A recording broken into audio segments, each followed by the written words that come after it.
కూడా మీకు ఆ రిజర్వేషన్ ఉంటుంది. కానీ తమిళనాడులో ఎప్పుడు కూడా రిజర్వేషన్ లాగలేదు. ఎందుకంటే వీళ్ళు మొదటి నుంచి కూడా రాజ్యాంగ నిర్మాతల్లో కానీ లేదా రాజ్యాంగం రాసిన సభలో కానీ బ్యాక్వర్డ్ క్లాసెస్ అనే పదాన్ని వాడి దెబ్బగొట్టి ఎట్లా అంటే మీకు ఉదాహరణ, సింపుల్ ఉదాహరణ అయిపోయి నేను క్లుప్తంగా మాట్లాడమన్నారు, ముగిస్తాను, ఇష్యూ లేదు.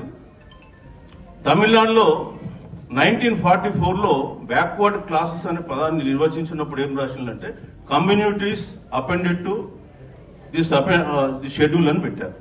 అంటే కులాలు ఏదైతే ఉందో దీనికి పెట్టినామన్నారు. అదే డైలాగ్ డెఫినేషన్ ఇందులో పెట్టుంటే అది వేరే ఉండేది. సరే, అది వెళ్ళిపోయింది.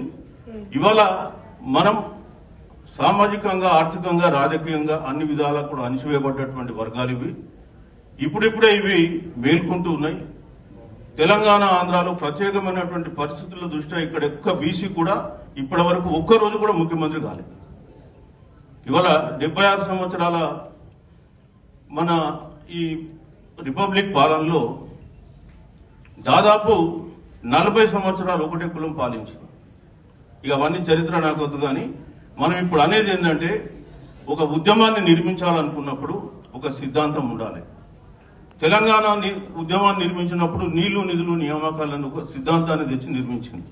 ఇవాళ మేము కూడా మళ్ళీ తెలంగాణలో ఒక బీసీ ఉద్యమాన్ని నిర్మించడానికి మేము ఇస్సా ఇజ్జత్ హుకూమత్ అని ఒక పుస్తకం కూడా నేను రాయడం జరిగింది. దాన్ని మనం అనువదించుకుంటే వాటా, ఆత్మగౌరవం, అధికారం.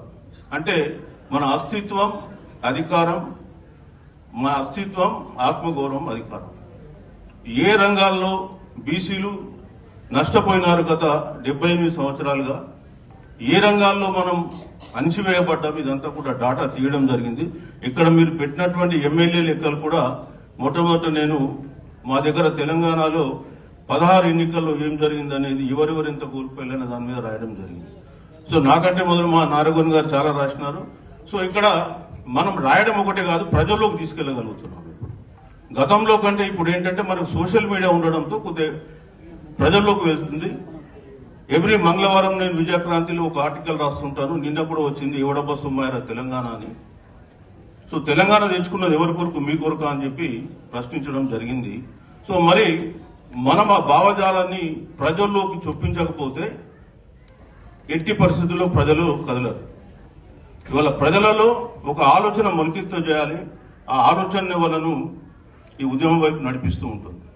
సో మేము కూడా చేస్తున్నాం అదే ప్రయత్నం. ఆంధ్రాలో కూడా అదే జరగాలి. అక్కడైనా ఇక్కడైనా మనం అందరం కూడా ఒకటే జాతి, ప్రాంతాలు వేరైనా మనం అంతా ఒకటే అనేటువంటి విషయాన్ని మీరు కూడా గుర్తుపెట్టుకోవాలని చెప్తూ ఉన్నాను. ఈ మధ్య కాలంలో మళ్ళీ తెలంగాణకు వచ్చి కొంతమంది అక్కడ రాజకీయాలు చేయాలని ప్రయత్నం చేస్తున్నారు. అనవసరంగా ప్రాంతీయవాదాన్ని రెచ్చగొట్టడానికి ప్రయత్నం చేస్తున్నారు. అది కరెక్ట్ కాదు. సరే, దాని గురించి బహుజనులకు మనం అర్థం చేయించాల్సింది ఏంటంటే 78 సంవత్సరాలుగా మనం ఏం కోల్పోయినాం, ఏ విధంగా మనం రాజ్యాధికారం తెచ్చుకుంటే మన బతుకులు బాగుపడతాయి. అంబేద్కర్ గారు ఒకటే చెప్పినారు, అధికారం లేకపోతే జాతులు నశించిపోతాయి. మన సకల సమస్యలకు పరిష్కారం రాజ్యాధికారం. రాజ్యాధికారం అంటే సీట్ మీద కూర్చోవడం కాదు. రాజ్యాధికారం అంటే మన సమస్యలు మనం పరిష్కరించుకోవడానికి కావలసిన వనరుల పైన మనకు నియంత్రణ ఉంటుంది. మన బతుకు సంబంధించినటువంటి తీసుకునే నిర్ణయాలపైన మనకు కమాండ్ ఉంటుంది. మన తలరాతను మనం రాసుకునడానికి మనకు అవకాశం ఉంటుంది. ఎవడో వచ్చి 1%, 5% లేనోడు 95% ప్రజల తలరాతలు వాడెవడు రాసేది? ఆ విషయం మనం అర్థం చేసుకోవాలి. అది రాజ్యాధికారం కావాల్సింది దాని కొరకు. అందుకే ఇవాళ తెలంగాణలో కూడా మేము మాట్లాడుతుంది ఏంటంటే, గతంలో సంఘాలు చాలా వరకు సంక్షేమం గురించి మాట్లాడినాయి. కానీ ఇప్పుడు మేము సంక్షేమం మాట్లాడతలేం. మాకు కావాల్సింది రాజ్యాధికారం. రాజ్యాధికారంలో భాగస్వామ్యం కాదు, రాజ్యంలో మేమే గద్దె మేమే ఎక్కుతాం. మీ తలరాతలు రాయడానికి మేము రెడీగా ఉన్నాం. అందుకే మనం థింకింగ్ ఓరియంటేషన్ మారాలి. ముఖ్యంగా మన మైండ్లలో ఉన్న బానిస మనస్తత్వం పోవాలి. ఎంత మట్టుకు మనల్ని పోయి ప్రభుత్వం దృష్టికి తీసుకురండి, ప్రభుత్వం నుంచి సాల్వ్ చేయండి. ఎవరా ప్రభుత్వం? 90% మేముండి మీ దగ్గర చట్టుకోవాలన్నా? ఏం మా ఓటు మాకు వేసుకునే హక్కు మాకు లేదా? సో మన ప్రజల్ని మన ఓటు మనకు ఎట్లా వేసుకోవాలనేటువంటి విషయాన్ని మనం ఎక్స్ప్లెయిన్ చేయాలి. ఇవాళ ఉన్న ఏ రాజకీయ పార్టీ కూడా బహుజనులకు అనుకూలంగా వ్యవహరించే పార్టీ లేదు.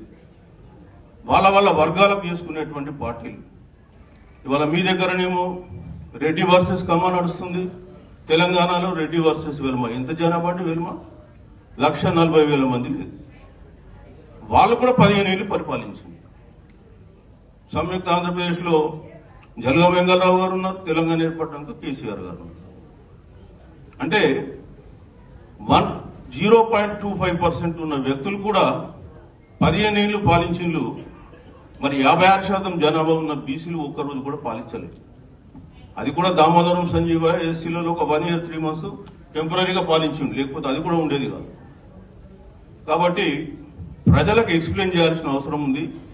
మేమెంతో మాకంత అనే వాటాతో పాటు మీరెంతో మీకంత అనేటువంటి నినాదాన్ని కూడా మనం ముందుకు తీసుకుపోవాల్సిన అవసరం ఉంది. మరి లేనట్టయితే ఈ రాజ్యాధికారం మనకు రాదు.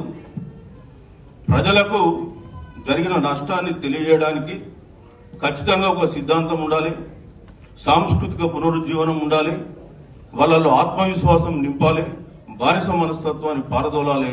అప్పుడే ఈ బీసీ చైతన్యం, బహుజన చైతన్యం వస్తుంది.